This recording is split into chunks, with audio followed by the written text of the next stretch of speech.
gone with a pretty low 3 out of 10 because they've obviously gone from arguably the most talented list in the comp to finishing 10th. I'm going to sneak into the 8. We're going to get Merritt. We're going to get Williams. Maybe Saad, just a little top up, and we'll be on the up next year. Look out. Yeah, talking about blokes that are still clinging on to premiership windows, Alistair Clarkson and Hawthorn. Yeah, but since that, they must have won the wooden spoon after about round 4. They were just absolutely horrible. And look, future looks shocking as well. A big fat wooden spoon, which won't be the first one which won't be the only one over the next 5 years. And I'm going with a big, bold prediction here, but the next few years, with their lack of on-field success, could send them down to Tassie. And that'll be... It's a miracle! Oh, yeah! What about that one? Unbelievable! Balotelli, Aguero! Crowd cheers. Here's Siddle. Oh, the ball is close! He's given him! He's given him! Peter Siddle's got a hat-trick on his birthday! Welcome back to the On The Ball podcast. This is episode 70 of the show. We are once again joined by the AFL Experts. Broady, how are you, mate? Good, mate. Ready to be out of lockdown, but ready for the finals too. Rowey, how are you? I'm good, mate. Nerves Saturday, but pumped and just as pumped to be on here. And finally, Pilch, how you doing, mate? Yeah, mate. I've already got the jitters for tomorrow night, but good to be on. So today we're going to be going through the teams who missed out on finals. So I assume we'll be doing one. Well, I don't know why I'm assuming I'm the one in charge, so I can say it's happening. But we'll do like a finals review, not a finals review, but a season review for the finals teams after finals, because we don't want to go big on a team after their regular season and they go out in straight sets. Port definitely not happening there. But we'll go through the other 10 teams. We'll work our way from 9th to 18th. We'll give a B and F, a most improved player, a rating out of 10, and then we'll quickly predict where we reckon they're going to finish up next year. But to kick us off, we're starting with the Melbourne Demons, just missed out on 8th position. Broady, what do you think of their 2020 season? It was very up and down for Melbourne. I mean, they had a big chance with a few rounds to go to make the finals from memory. I think they lost to Sydney and Freo. And they were like games that they could have definitely won, but choked. They were okay. They've got a lot of star players, but still seem to not quite have that influence on the game to win games of footy. My best and fairest for the season was clearly Petrarca. He was a gun in the midfield. Will probably finish top 5 in the Brownlow. He would have been my most improved as well, but I thought I'd go someone different. So I know he was traded, but I went Ed Langdon as the winger for Melbourne. He came across from Freo. I thought he was probably better than I had him as my expectations. My rating out of 10 was a 6. Definitely could have made finals, but it wasn't a complete disappointment this season. But they'd be looking to make finals next year. Otherwise, some tough decisions on Goodwin will need to be made, I reckon. Right. Alrighty. I think like Broady touched on, they were up and down, but that's just sort of the story for Melbourne. Like they came top 4 and 17th and now 9th. So they've been at all ends of the extreme. So I think people do forget that they came 17th last year. So a jump from 17 to 9 is obviously a big improvement. But I think obviously the big flaw in their system is their forward line, which they can obviously fix. They fixed their back line. They brought in Stephen May, Jake Lever. Now that's obviously one of the best defences going out there in terms of tools.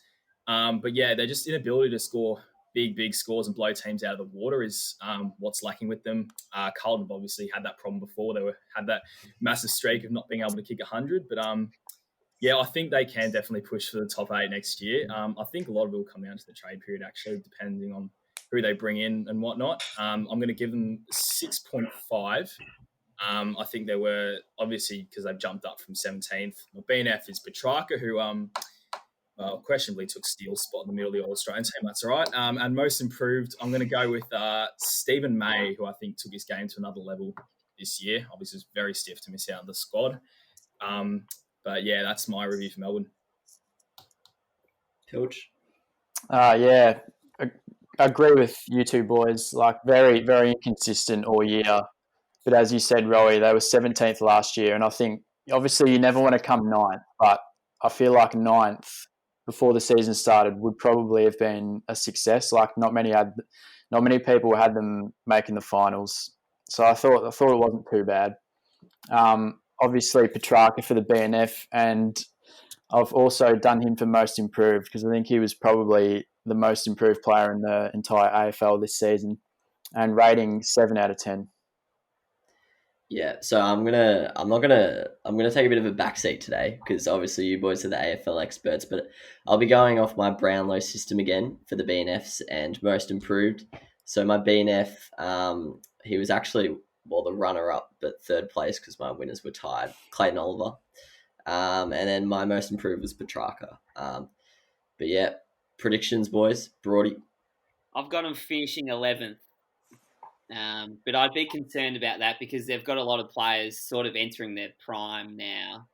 So they really need to be making the 8 if they're going to go anywhere. Rowey? Yeah, if you look at next year's ladder predictor, there's a massive glut of teams that are within that sort of 6 to 14, 15. So I expect them to finish sort of at the top range of that. So I might give them a sniff at finals. I'll give them 8 or 9. Pilch?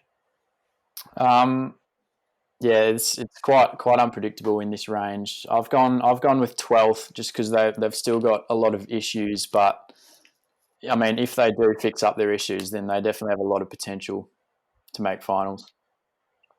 All right, that's it for the Ds. Moving on to GWS. Rowey, do you want to open the batting for us, mate?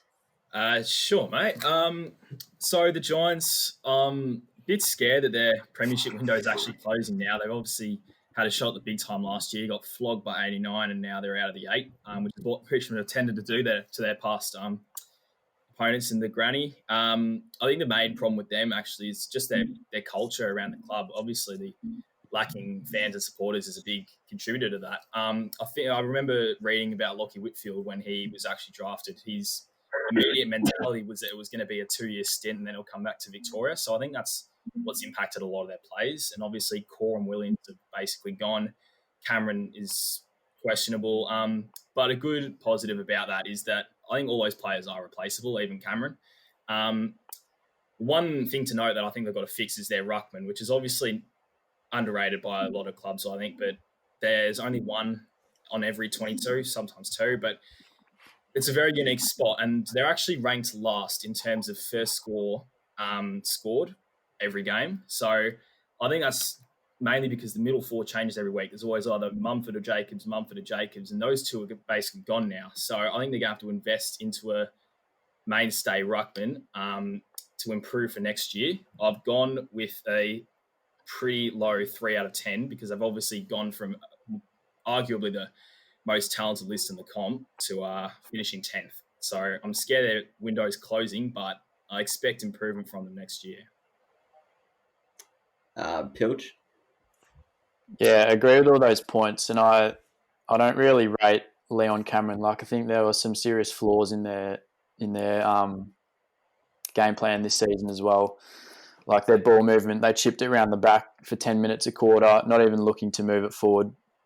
So they were relying on some extreme efficiency inside 50. But are we doing the BNF and? Oh yeah, Rowey, who are your? Sorry about that. Who your player was? No, just edit that out. Yeah, sorry about that. BNF, Nick Haynes, All-Australian, absolute gun across that halfback, carried them a lot of the year, I reckon. Most improved, I'm actually going to give to Harry Perryman. I think he had a really underrated year considering all of the talent that they've got. Back to you, Pilch. BNF was between Haynes and Whitfield. I'm going to go Whitfield. And most improved, Harry Perryman as well. Hopefully we see him in some port colours next season. Pretty excited about that. And then rating 4 out of 10, which is probably lenient, to be honest. Sorry to butt in, Pilch. I think you actually re-signed with them. Oh, okay. Edit that out. All right, Broady.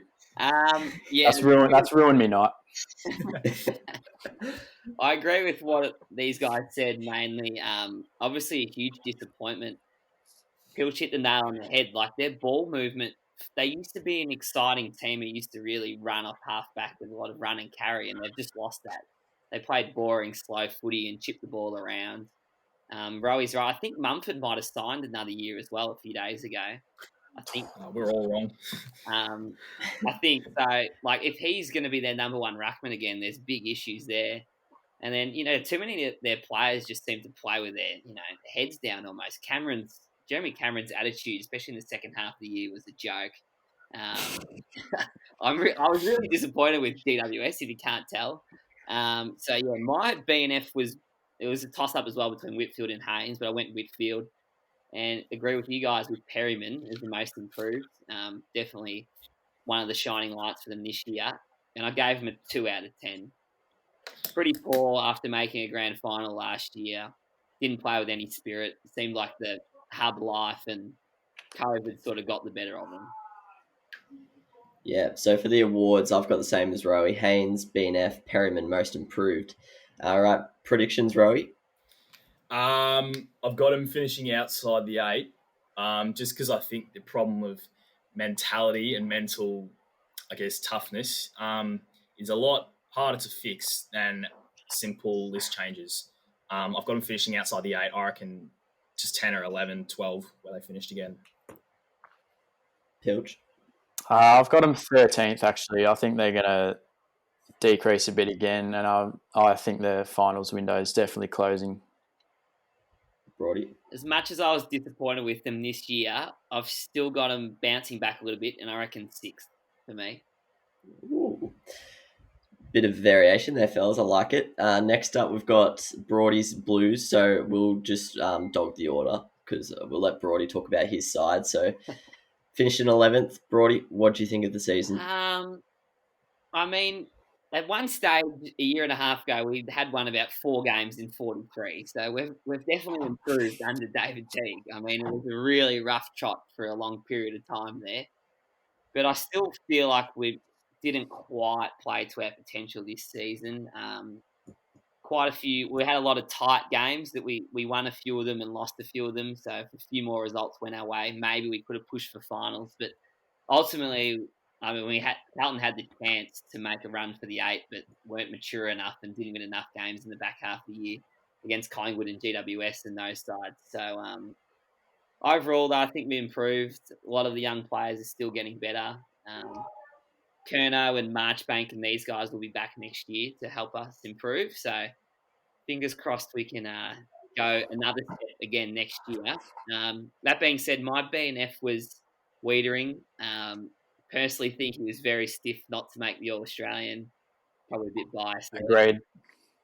He was a defensive rock. He's going to be a lockdown gun defender for another 10 years.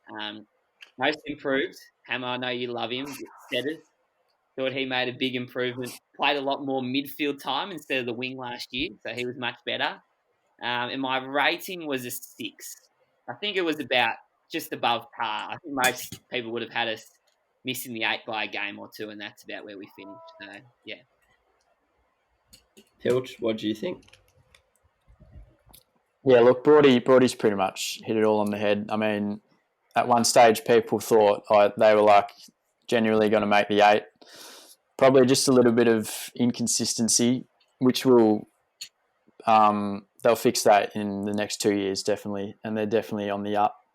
And then BNF definitely Wiedering, and most improved Setterfield as well. The bloke tackles people for fun. He came out of nowhere. I thought he sucked, but then this year he was genuinely good. So good on him. But what about a rating, Pilch? Oh yeah, 6.5 out of 10. Ooh, I like the decimals, boys. Rowey, what about you for the awards? For Carlton, I'll do a quick sum up. I think they've always been a year behind. I'll use St Kilda as a model. No bias at all. They've always been a year behind us, I think, for the last 5 or 6. So there's been a clear trend where we have shot up the ladder after about 5 or so rebuilding years. So I think that's where Carlton's going to be at now. So they're into stage 2, rise up the ladder. We love our stages in Melbourne. So I think the main obviously need is A graders. So I think they're going to get Zach Williams, which is massive, and then just someone like a Zach Merritt or someone just throwing a name out there would be awesome for them. But yeah, I've got the BNF is Jacob Wiedering, most improved for a bit of variety. I'll go just for the man of the town, Sam Walsh, who's obviously just a gun, and I reckon next year, Broady, I reckon you're pretty correct in saying he'll make All Australian. Yeah, I think I'm going to give him a 6 out of 10 because they did basically finish par, but I think next year they cannot afford to finish below 11th, which is where they finish this year. Agree. And then for my awards, obviously, if you've watched the All Australian predictions episode last week, you would have heard that Cripps tied for my Brownlow. So here's my BNF. And then Setters is going most improved, just ahead of Wiedering. So pretty stiff for Wiedering to go empty-handed there. Just like to say, Perryman and Setterfield were in my Supercoach team in like 2018, so 2 years early on it, but I'll take it. Broady, what about a prediction for next year? I'll just say Rowe before. Merritt is a big chance of coming, just a little bit of mail I've got. But anyway, I'm got to sneak into the 8. We're going to get Merritt. We're going to get Williams, maybe Saar, just a little top up, and we'll be on the up next year. Look out. Pilch? Yeah, well, I have written down here 9th, but if you boys land Merritt, Sard, and Zach Williams, then you probably come in top 4. So, but, you're definitely a big sniff to jump into the 8. Rowey? Yeah, I'm actually same. I've got him as 9th, just missing out by a hair, but I expect him to obviously land Williams, which I think is basically a guarantee. If you did land Merritt and Sard, I'm going to have you finishing in there.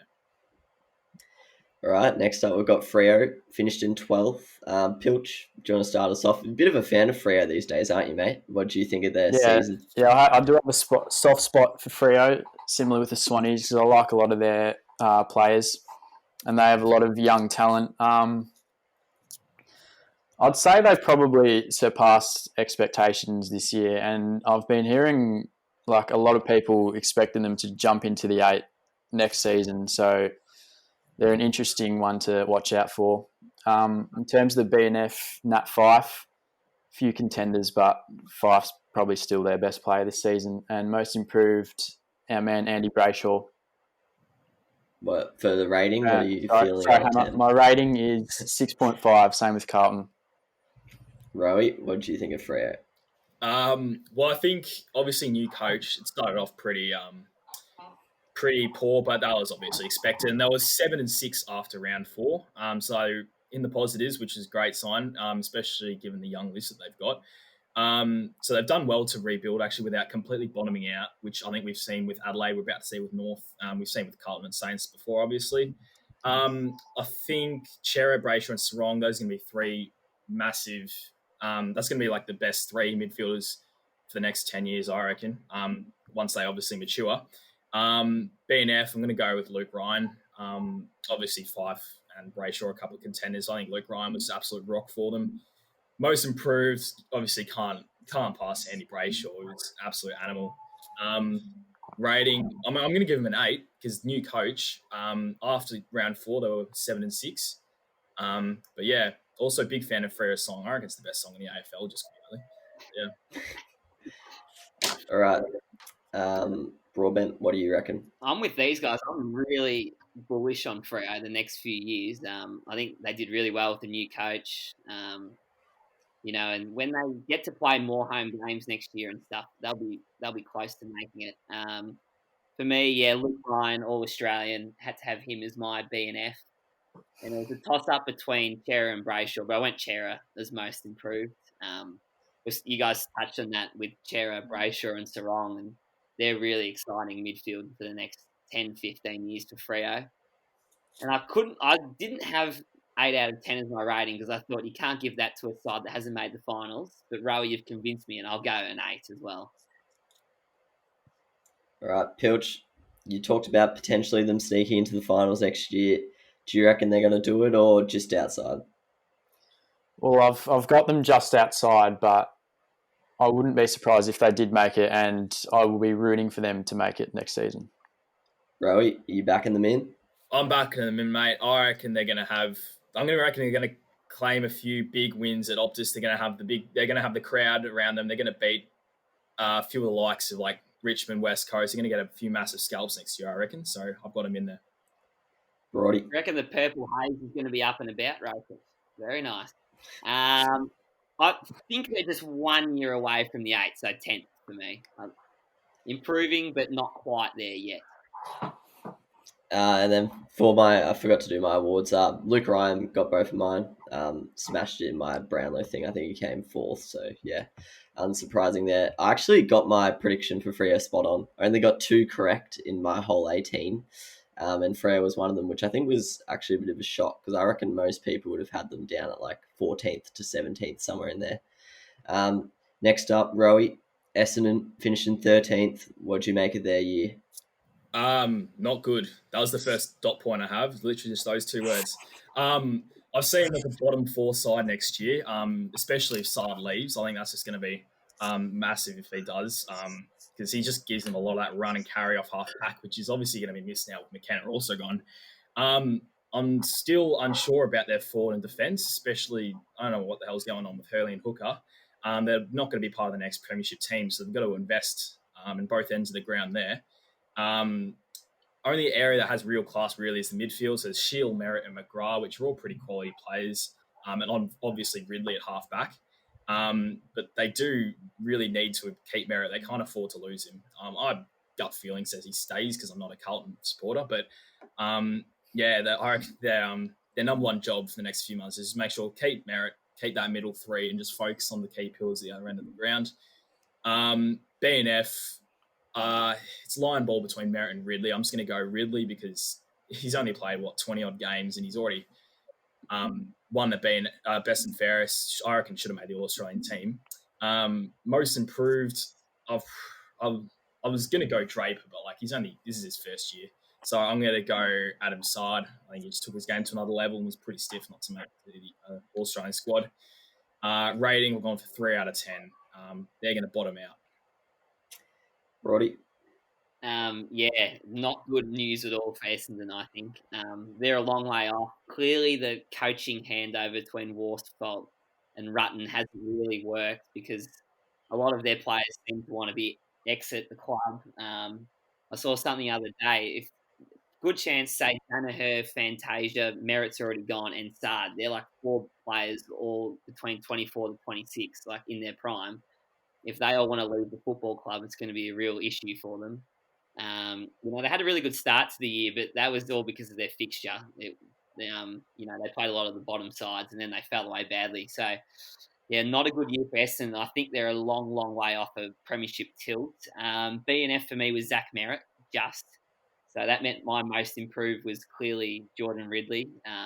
As Rowey said, really improving player and hasn't played many games at all. Rating was a 3 out of 10. Almost gave him a 2, but I was generous. Pilch. Yeah, shocking season for the Bombers, and I would, if there's any team in the comp I wouldn't want to be a fan of right now, it's the Bombers, because can't see them getting anywhere near the 8 in the near future. And I really hope Fantasia doesn't come to Port, on a side note. But BNF, Jordan Ridley, I don't think he should have made the All-Australian team because then Baron Jones would have had to have missed out. But definitely a good player. Most improved Ridley as well, but for a bit of variety, I'll go McGrath.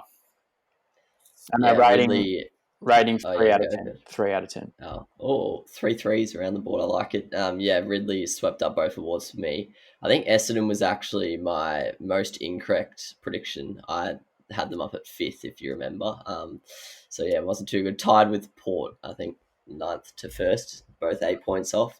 Definitely good footy from me. Rowey, where do you reckon that 2021 Dons are going to come? Well, if there's one thing I've learned from doing ladder predictors for teams, is that I'm always, like a lot of people, always very ordinary. I only ever shift teams by a couple, but I'm going to drop them down to 17th. I think Adelaide will overtake them with one team finishing below them. I think they're going to really... Broady. I'm not that down on them, but 15th, bottom 4 side. But they'll win a few games for sure. Pilch. I've got them 15th as well. Yeah, not good news at Essendon. All right, Broady. Next up, we've got the Gold Coast Suns, finished in 14th. What do you think of their 2020? Very positive, all in all. I mean, they definitely fell away as the season went on. Probably a lot of young players got tired. But I know people were very bullish on them early in the year, but at the end of the day, they literally played most of their games in their home state, slept in their own beds, and only won like 5 games in the end. So they're still a fair way off for me.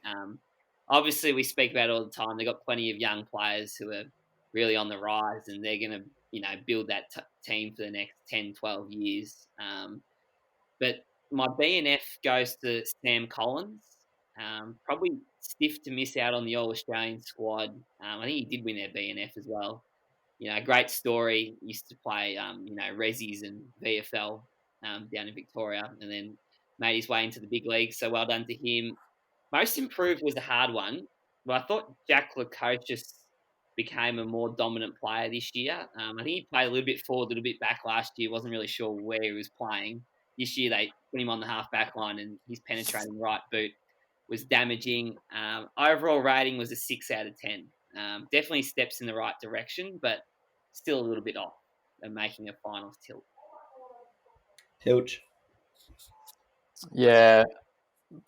They've sort of pranked everyone the first portion of the year. People genuinely thought they were going to make the 8, but they kind of did what they've done every other year. But it is close. I reckon it's coming very soon. They're gonna 1 year they're just gonna go straight into the top 4. I reckon when it all clicks. But BNF took Miller.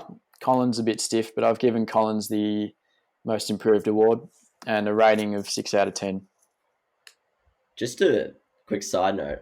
I'm not copping people who bought into the Suns after like 3 weeks, but yeah. Anyway, carry on, Rowey. Well, I did buy into the Suns after those few weeks. Like top 4. People were saying like premiership. Yeah. It was the West Coast game that did it, I reckon. Yeah, West Coast were pranking everyone at the start of the season, but yeah. I reckon they're ready for a rise. Obviously, they've had a lot of years in the comp and been talked about relocation and everything. I think they've got just some of the best talent in the AFL now. They've obviously gotten 6 or 7 top 10 draft picks the last couple of years. I think they still in need of 1 tall forward to support Benny King, 1 tall defender to support Sammy Collins. And I think apart from that, I reckon their list is nearly ready. Apart from that, all they need to do is really focus on fitness because, as you've always said, they fell away at the end of the year, which is what they often tended to do. But I reckon those first, obviously, 6-7 weeks of the season, the promise they showed was absolutely unbelievable. I remember watching the Adelaide game and they just absolutely torched them. I know it was obviously Adelaide, but they played like a top 4 team. And just to backhand your point, Broady, about staying in their own beds, that's what Richmond does every single week of the comp. So the top 4 every year. So I'm going to give them a 7 out of 10. I reckon they're ready for a rise. I reckon the talent they've got is awesome. Obviously, Matty Rowell to come back. All right, their midfield is set. BNF, Sammy Collins, I had to give it to him because he's already won it. Felt a bit dog not to. Most improved.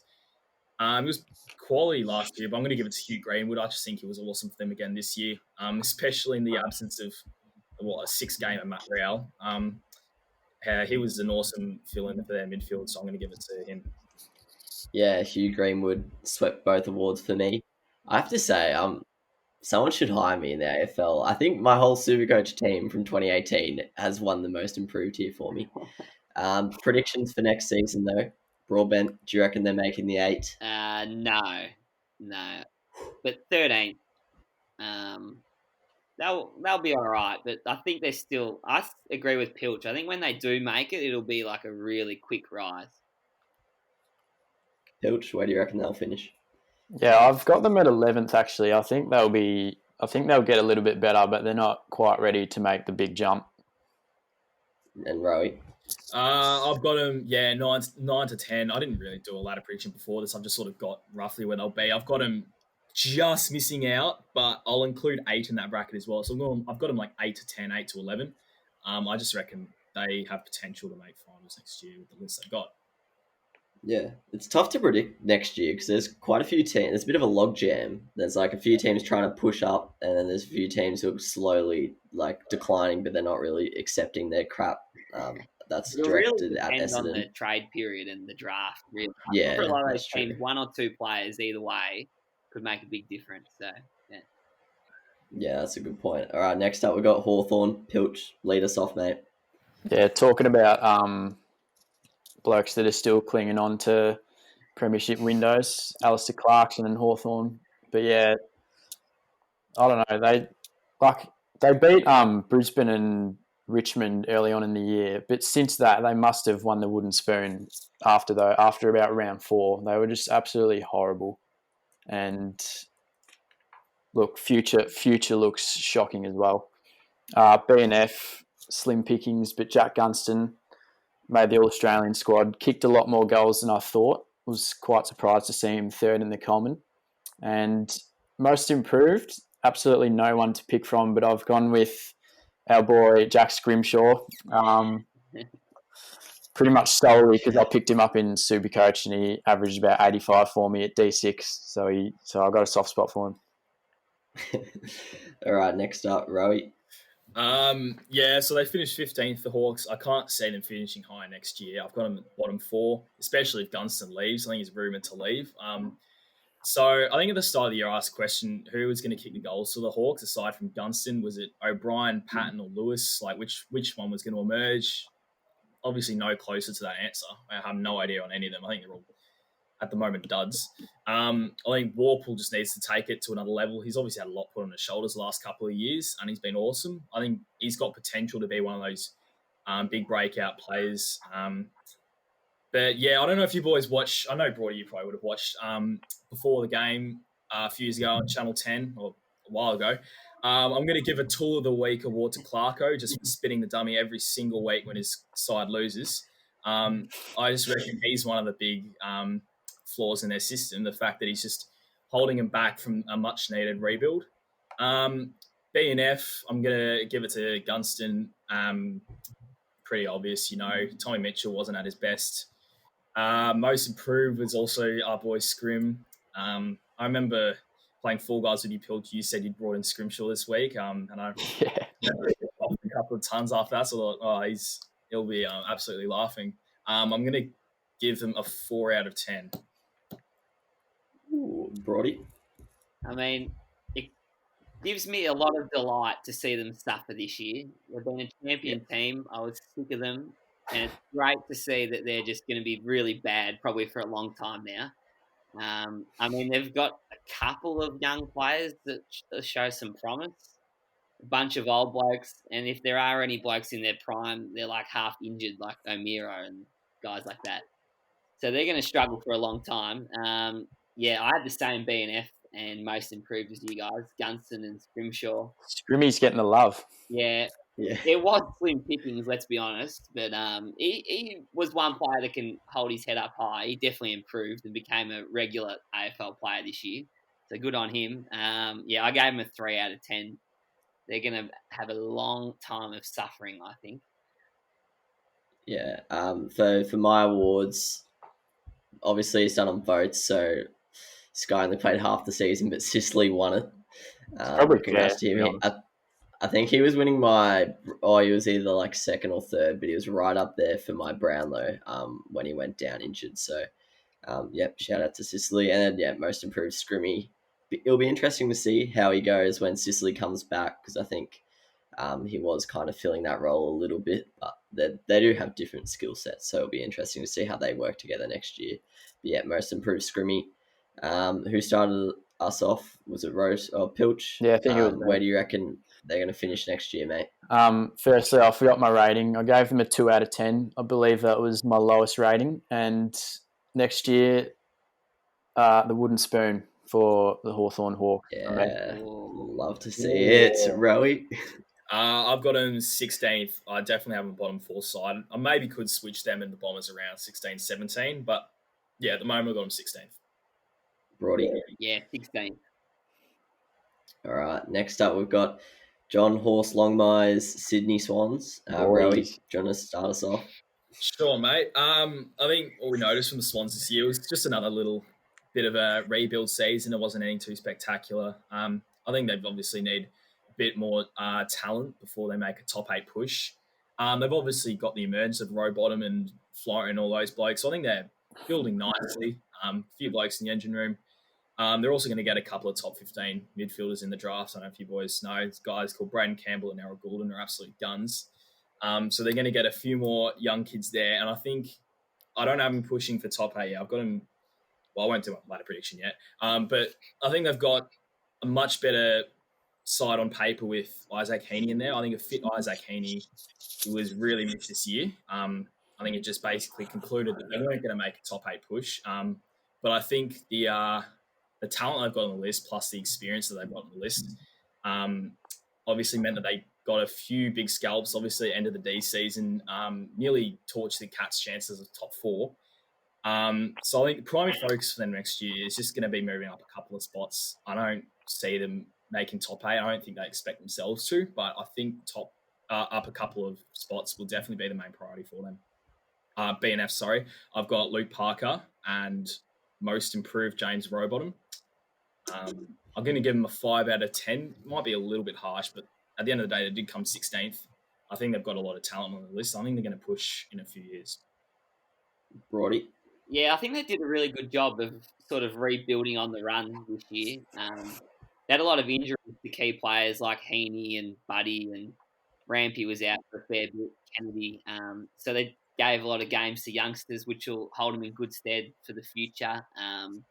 Yeah, but they won't make the 8 probably for a couple of years, but they're going to be fine. They're well coached. And they were competitive in a lot of games this year.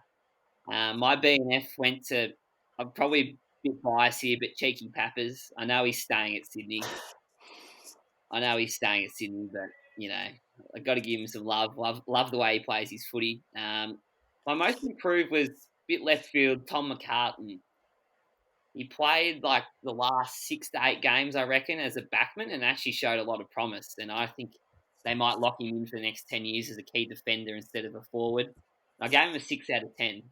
Considering all their injuries, I think they did a reasonable job this year and they were competitive in a lot of games. Yeah, I think McCartan actually polled a few votes for me in the last few rounds, so that's just how I judge my players these days. Don't know much about them in real life. Pilch, what do you think of the Swannies? I'm a big fan of the Big Horse. I think he's a great bloke, and I back him to pull off the rebuild, but I don't think it's gonna come anywhere soon. Maybe in a couple of years. But BNF, Pappers, same with Broady, and most improved. There are a few here. I went Jordan Dawson. I think he's pretty underrated in their back line. Good left foot. So yeah, I went him. But yeah, McCartan will be a great player. He was out marking Big Charlie Dixon against Port a couple of times. So not many players do that. Liam Jones definitely cannot do that. But yeah. That is true. Yeah, my awards were the same as Rowey, Parker and Rowbottom. Next year's a pretty big year for Sydney, I reckon. I think their list is... Like, I know they're rebuilding well, but I think they've got a few players who are just at the end of their prime. And if... Like, I don't know, I think they've got a few decisions to make if they have another bad year next year as to whether to let some players go. Because you've got blokes like JPK and Parker who... Like, if they're going to be a bottom 4 team, there's not really much point having them there. And, like, Buddy's earning like $1 million a year and he doesn't play footy. So I think next year's a big one for them. I think they've got to show some promise. Otherwise, there might be some decisions made there.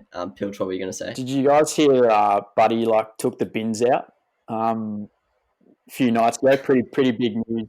Pretty big news surfacing on Twitter there. But anyway, continue. Wait, is that a metaphor for something, or is that legit? It was a genuine article. Yeah, breaking news on Twitter, Franklin got seen taking the bins out. I think one of the journalists then tweeted a few days later, it was like big news brewing in Sydney coming up, and all the comments were just like, Buddy's took out the wrong bin or Buddy's putting in the bin. It was great. What a joke. All right, Rowey, where do you have them coming next year? I've got them outside of the bottom. I've got them above the bottom 4. I don't think they're in the bottom 4 that I've predicted. But because of the big log jam of teams between 6th and 12, 13, 14. I've got them sitting roughly 13, 14. I reckon their list and talent is a bit better than that. I reckon 13, 14 will suit them nicely and ready to catapult them up into finals in the years after that. Broady, what about you? 14th, but it wouldn't surprise me if they finish a fair bit higher. Like if they get Danaher and Buddy are fit and firing next year, and you got Heaney and Rampy and these guys back, like they could easily push for the 8. They're a bit unknown, the Swans, for me. Pilch? I've got them at 16th. I hope it's not the case because I've frothed the Swannies, but I mean, if they do get all those players back, including Franklin, then they will probably finish quite a bit higher than that. All right, next up, we're heading into irrelevant territory here, boys. We've got the least watched AFL/NRL professional sporting team, North Melbourne. So, Broady, do you want to kick us off? What do you think of the Kangas? Is that true facts? I wouldn't surprise. Yeah, I saw a graph on Twitter today. They were last. Yeah. Port Adelaide was second last, interestingly enough. But yeah, anyway. Well, I can't see them getting many more viewers in the next few years, that's for sure. No way. I mean, the way that they brought in Reece Shaw and they thought that they were a genuine finals contender, and they did look it after the first 2 rounds of the season, and then I don't know what happened there, but a lot of problems obviously occurred. I mean, they're going to have a really rough time of it the next few years, you'd think. Feel a bit sorry for Reece Shaw. They probably thought he was inheriting a list that's better than it actually is, but they've got a few aging veterans and a lot of young talent that isn't overly rated, I don't think. My B&F is the big Goldie, super consistent ruckman. He can hold his head up high every week. My most improved was Jed Anderson. A real hard nut around the footy, gets a lot of tackles, contested ball. He's someone, I don't know, North wouldn't probably get rid of him, but I reckon a lot of clubs might be asking the question of him. My rating couldn't really get much lower, 1 out of 10. They're a mile off where they thought they were. They're going to be in for a long few lean years, in my view. Pilch? Yeah, similar with a couple other teams, just putrid from North Melbourne. Kind of feel bad for Reece Shaw because he's been shafted. But yeah, I gave my B&F to Jed Anderson actually, which is stiff on Goldstein, but I think he's a gun, and I'm starting him in Supercoach next year. It'll probably ruin my season, but I'll do it. And most improved, Luke Davies. It was the toss-up between him and Simpkin, but Lukey Davies, because he was a myth last year, he's good now. So the big UDL. I don't think it matters who you pick in your Supercoach team, mate, because you'll have Robbie Gray and Burn Jones just ruining your team. So go for wrong, mate. Go for anyone else. It doesn't matter. Rowey, what did you think?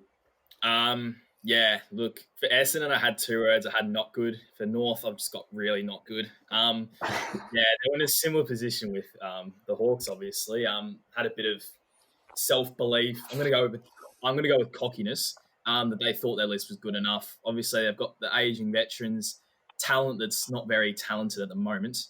Yeah, I can't see him. I've got him finishing the spoon. I'm just going to spoil my prediction now.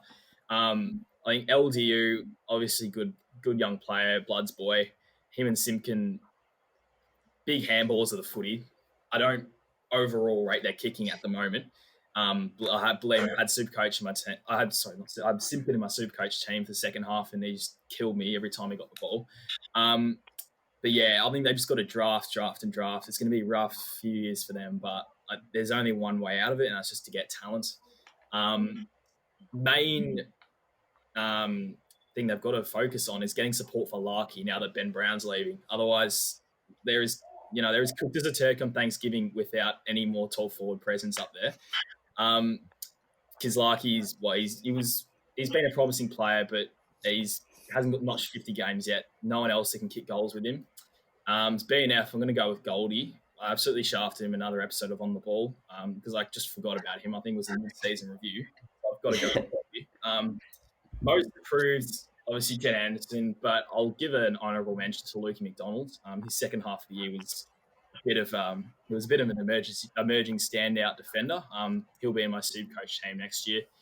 I'm going to go a 1 out of 10 as well. There's not much positives there at the moment for North. Rowey, we keep picking the same thing, mate. Yeah, I've got Goldie and Luke McDonald. Luke McDonald, I think he was actually a decent player, like in 2017 or something. But he kind of lost it a bit. They tried him in a few different positions, like a bit further up the field, but he went back into defence this year, the second half of this year. I think he tagged in the first few rounds, and they chucked him back in defence, and he did well. This is probably an unpopular opinion, but if I was a North fan, I'd be happy. Like, ever since I've been in Melbourne, they've just been the most irrelevant team sitting in and around, like, just outside the 8, but they've never really actually, like, you've just known they were never going to be good. Like, they just had an average team. Like, there was never any youth there. So I'm kind of glad they're just starting from scratch, because I don't think they were really going to achieve much just by lurking around 12th for ages. So, I'm sure it's going to be a really painful few seasons, very minimal wins, but at least there's some sort of path to success in the next 10 years. Because I think since my time in Melbourne, since 2014, I think they made the finals once, and apart from that, they were just between 9th and 13th every year, barring one, I think. So I don't know. I feel like there's not positivity there, but I feel like in the future they're going to be good, thanks to the clean out that's occurring. But are we all going wooden spoons next year? Rowey predicted it. Broady, do you agree with him? Oh, a big fat wooden spoon, which won't be the first one which won't be the only one over the next 5 years. And I'm going with a big bold prediction here, but the next few years, with their lack of on-field success, could send them down to Tassie, and that'll be our 18. Oh. It's a big call, I know, but I think they're going to really struggle post-COVID to recover any money, and we know that they're one of the weaker financial clubs in the comp. So unless the AFL bails them out, they might be sent off down south. That's Pilch. A massive call. You go on the spoon, Pilch? No, I gave the spoon to Hawthorn. Probably should have given it to North, but I hope Hawks come last, so I gave it to them. But North 17th. Probably both 0-23. I rate the Tassie call. It would make them even though you'd think going to Tassie is the most relevant thing you could do, but it would make them not irrelevant in my eyes, because to me they're probably the least important Melbourne footy team. Finally, look, there's not really much to talk about, but we'll give it a crack anyway. The Crows, Broady, anything to say about the Crows, mate, or not really? Oh, wow. At least there's some positives after a few wins late in the season. I mean, otherwise it would have been really bad viewing. I'll go straight in the BNF. Rory Laird for me. I think Riley O'Brien won their BNF, but Rory Laird moving into the midfield, he helped them a lot, especially in the last half a dozen games of the season. Most improved, I had Ben Keys. Sort of an underrated midfielder, but does the job. Often was tagging the opposition's best midfielder, and he made big strides this season. I actually don't know why I gave him a 3 out of 10. Probably very generous with my rating, but I don't know. Maybe their last few wins just gave me a bit of hope. We didn't have much expectation, to be fair. Yeah. I think you two predicted them to come second last, if I'm not mistaken. So, I guess if we're going based off expectation, it's not the worst season. It's pretty bad though. Pilch, anything else to add? Who won your BNF and stuff? Joke of a season, absolute joke. But Riley O'Brien, BNF, pretty stiff. Kind of wish I'd chosen Laird now, just because of what he did to my Supercoach team. But I've gone for O'Brien, and most improved also Ben Keys, and then a 2 out of 10 for the rating. Rowey, what about you? Well, for the Adelaide fans listening and have gotten through 50 minutes, I'll give them a quick review, because I think you boys torched them a bit. Shocking year, obviously. I'm only going to expect it more. But, a lot of the season they look like witches' hats. I just remember one of the goals that North kicked on them, and it's North, obviously. They've gone coast to coast with about 4 kicks. Would have been more pressure in an under-9s game. But we'll ignore that. We'll move past that. Their finish of the year, obviously they got 3 in a row. They've got more wins in September than Essendon in the past decades. I reckon they can really use Adelaide Oval to their advantage. I reckon they can use it as a weapon. Little, obviously, bold prediction like Broady's made. I reckon they could, maybe not next year, but a few years to come, I reckon they could turn it into the Eagles Subiaco. Just create an absolute fortress down there and just lock away win after win. Because I think that's, at the end of the day, what got them over the line against the Giants and the Hawks. So it gave a lot of momentum going into the game against Carlton, where they're actually able to do it away from home. So I reckon that could be a little secret weapon, just turning the home ground into an absolute just fortress, like I've said. I think Brad Crouch leaving would be the best thing for them, honestly. I don't think he's part of their next midfield, which would possibly let them get picks 1 and 2, which would be awesome for their talent. I think Laird and Keys are big in their midfield for the next few years. Laird's obviously done in there now, as we all know. So the next stage for them is just eliminating those witches' hats games and just at least being somewhat competitive, like we didn't see much of in the first half of the year. So being out, I'll give it to Riley O'Brien just because he's won it already. Really good year from him, even though he's sort of dog Nick Nat-Nui at some point in there.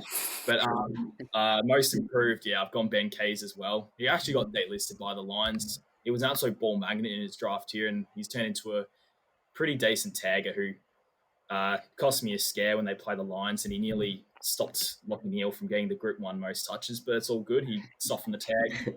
I'll give him a 2.5 rating just because I had him finishing second last, and they've come last, which obviously isn't great, but I've gone 2.5.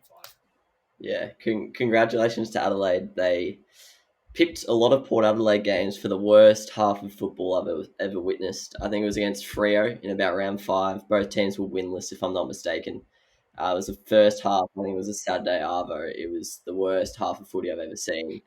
I think there was like this viral video on Twitter of like Matt Crouch and Brad Crouch. They handballed it to each other like 4 times before one of them kicked it, just back sideways.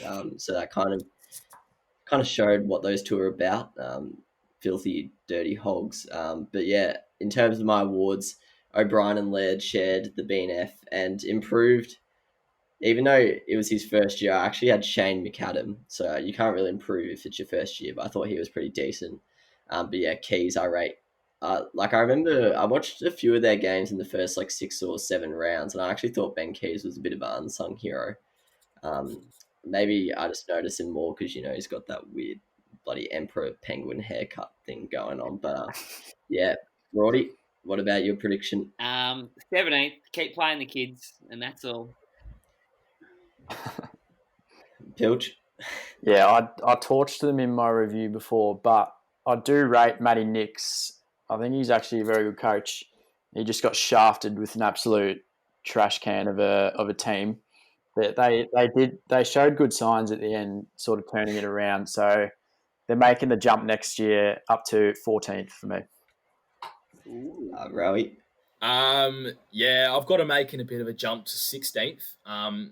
I reckon, obviously, those few wins at the end gave me a lot of hope.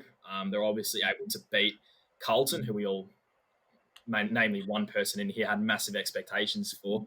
They were able to beat them away from home in an away game. So I reckon that's a little sign of the future. I reckon Laird's going to be a massive breakout player for them in the years to come as a midfielder, and just a few more draft picks that they're going to get. They're going to have potentially 3 top 10ers this year. So keep playing the kids, like Broady said, and I reckon there is definitely a lot more light at the end of the tunnel for them as there is for a club like North or Hawthorn or Essendon. But that's it for the teams who haven't made finals. Before we go there, I want to ask you all a question. We'll start with Rowey because he finished us off there. Which coach is under the most pressure heading into the 2021 season?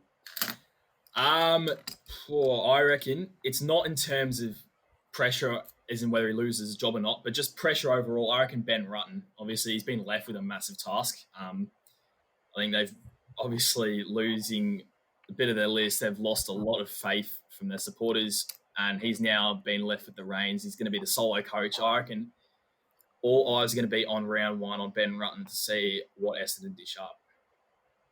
Broady? thinking off the top of my head, it's got to be Leon Cameron. If they don't make finals next year, I know he's signed a new contract, but he has to go with that list. So, yeah, he's under the pump the most. Pilch. Yeah, I would have definitely said Leon Cameron, but given that he's just signed another extension, I'll probably say Simon Goodwin, to be honest. He's already been under quite a bit of pressure, and if they drop off, sort of come like 12th next year, which I expect them to do, I think he might be out of a job in 2022. Yeah, I'll throw Horse into the mix. I know he's a quality coach. They've done a lot of good things in the last 10 years, but the last 2 or 3 years, they've underperformed every single season. Well, this year we were expecting it, but I think next year if he gets, Buddy and a few others back to full fitness, they bring in a few big names for him. If they can't make a bit of a leap, not into the 8 or anything, but just show a bit of promise for the future, I think he could be in a little bit of trouble.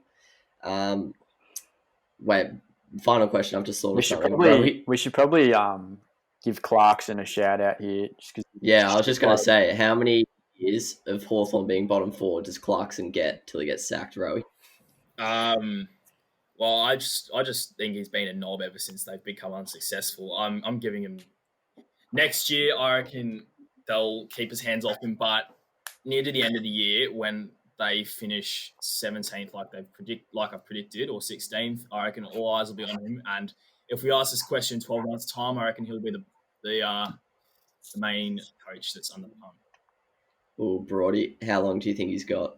I don't think they'll sack him in a year or two, but I think he'll go somewhere else. I think he'll give up with a rebuild. He's probably a better coach than being a rebuild coach, and one of those major sides who maybe hasn't quite been able to get over the hump might go and poke him. So, yeah, I reckon maybe the end of next year, maybe another team might take him on. Pilch. Assuming he stays at the Hawks, kind of depends if he grows a set of nuts and actually rebuilds, plays a young team. If he does that and they, show a bit of promise, I think he'll be all right. But if he doesn't, then they've got to get rid of him. Yeah. All right. Thanks for the episode, boys. It's been a good one. I'm looking forward to the season next year. Obviously, this one's not over. Got finals starting on Thursday night, and it's going to be a good final series. But there's a lot of these bottom 10 teams that are looking to jump up next year. So hopefully, if crowds are allowed, should be, there's going to be a few good games to go to next year, even if, they're not finals teams, because there's a few exciting young teams here. Before we sign off, though, let's get a finals. Did we do a finals prediction last week? No, I don't think. I don't know. Did we say who's going to win the flag? I don't remember. But all right, Rowey, who's winning St Kilda Bulldogs? Well, I'm not going to say the Dogs. I'm going to ride the Saints home all the way. We're going to play the loser of the Lions and the Tigers, which regrettably I think the Tigers will win. So I reckon Saints Lions week 2 of the finals. Bring it on. Ahoy. Pilch, how do you think Port's going to fare? Don't want to talk about it, mate. Just I'm avoiding it until it actually comes, and I'm not going to make a prediction. And Broady, who are you tipping in the other 2 matches? Unfortunately, Richmond, as much as it bugs me, and probably West Coast at home. Can't go past the Eagles at Optus. All right, thanks for joining me, boys. If you've gotten to this point, congratulations. Very good effort listening this far.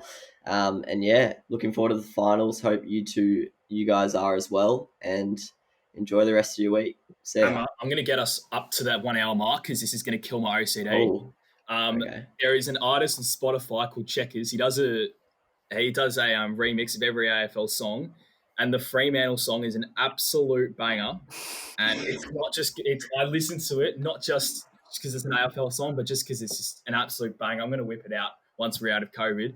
But yeah, an artist on Spotify called Checkers. He does for every team. Go give them a watch because they're absolutely unbelievable. Yeah, I might make that the Instagram audio. Just I'm gonna whip it out after COVID. Just that in isolation. I've got the Port one in my playlist. Stumbled across it a couple of weeks ago, but I'll have to give the Freo one a listen. Freo one is a work of art. It's better than the Mona Lisa. All right, well done, boys. Thanks for joining me. Thanks, fellas.